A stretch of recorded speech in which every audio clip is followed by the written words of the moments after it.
Bienvenue au cours de Basic VFX. Nous voilà arrivés dans la dernière ligne droite.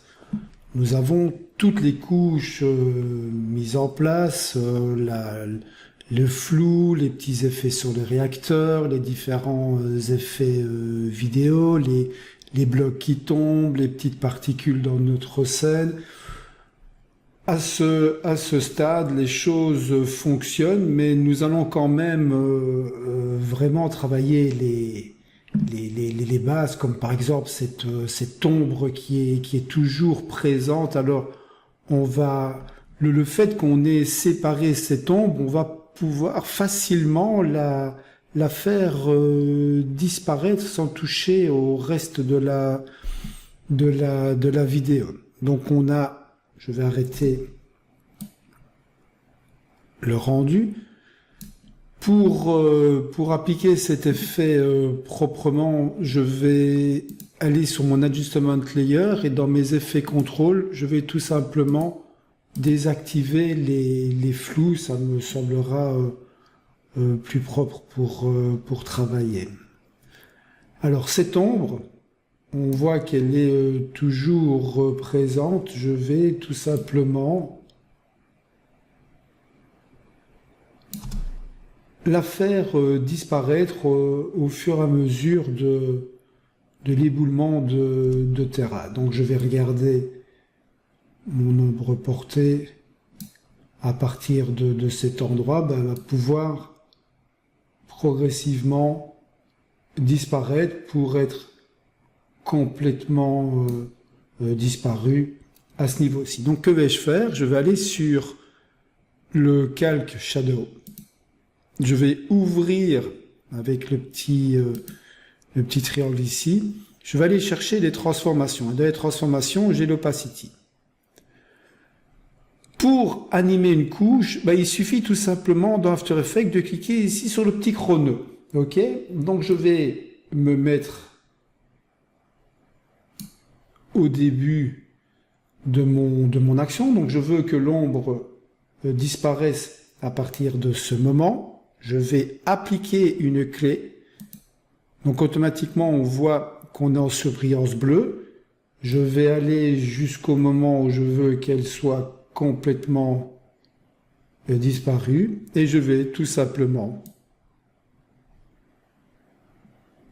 mettre l'opacité à 0 et automatiquement, il me crée une clé puisque j'ai activé le mode key ici pour revenir à l'autre clé à la frame 21. Ok.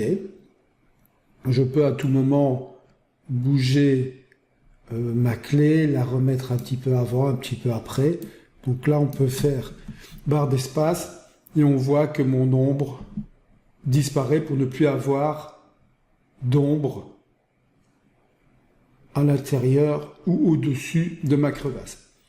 Je pourrais commencer aussi à foncer ma crevasse parce qu'elle est quand même fort claire.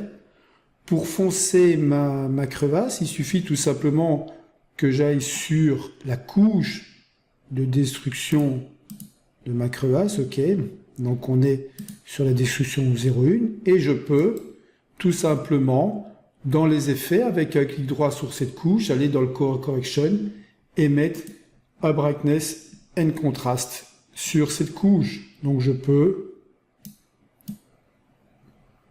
travailler et la foncer un tout petit peu. Donc là, on commence à travailler couche sur couche, on fait du fine-tuning en fait sur notre composition. Donc pour moi, l'ombre, c'était vraiment le minimum vital que je vous demande.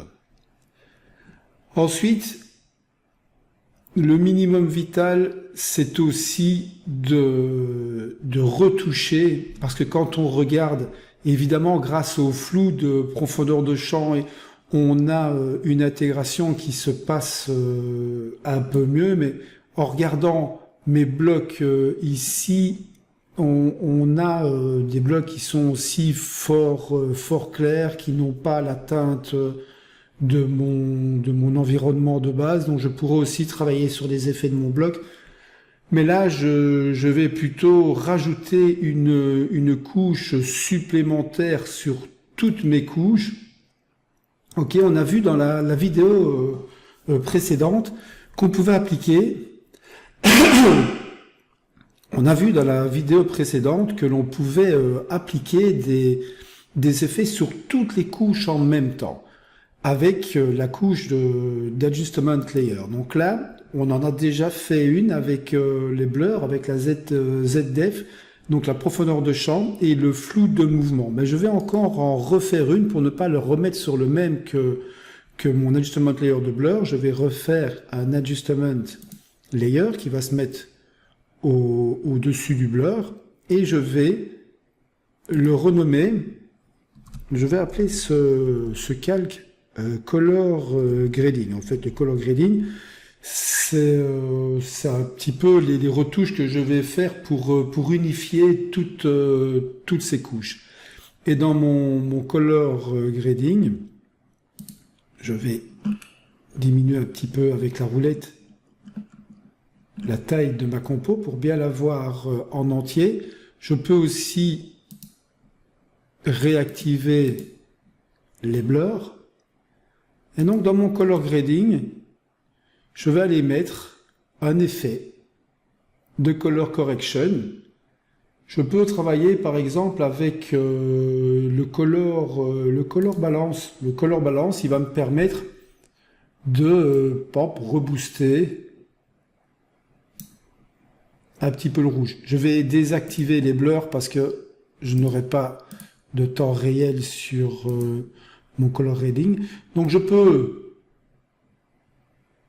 augmenter. On voit en fait que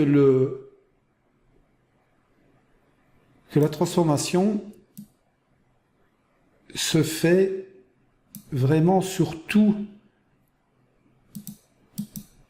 mes calques. Donc vous pouvez définir et on peut rajouter des effets et cumuler ces effets de manière très précise. Moi, à ce stade de la production, je vous demande de l'unifier avec un color balance, ça fera l'affaire. L'important, c'est de comprendre le principe. Après, il y a plein de petites choses de After Effects, comme par exemple Magic Bullet qui permet d'avoir des effets de réalisateurs bien connus avec des tailles très précises, des effets de films bien précis. Donc là, on va pas polémiquer 800 ans sur le color grading. C'est un métier aussi à part entière. Mais bon, c'est important de l'appliquer sur votre couche.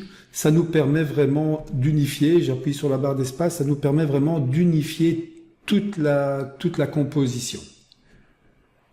Je vais réactiver les flous et relancer un calcul. Je reviens au début de ma prod et je relance un calcul. Je vous récupère tout de suite après quand celui-ci est terminé. Le rendu est maintenant terminé. À ce stade de la production, je vais vérifier avec vous si vous avez réussi à mettre toutes ces couches en place. Je ne vais pas regarder le fichier After Effects, mais je vais regarder un fichier vidéo de toutes ces couches montées. À tout de suite dans la prochaine vidéo.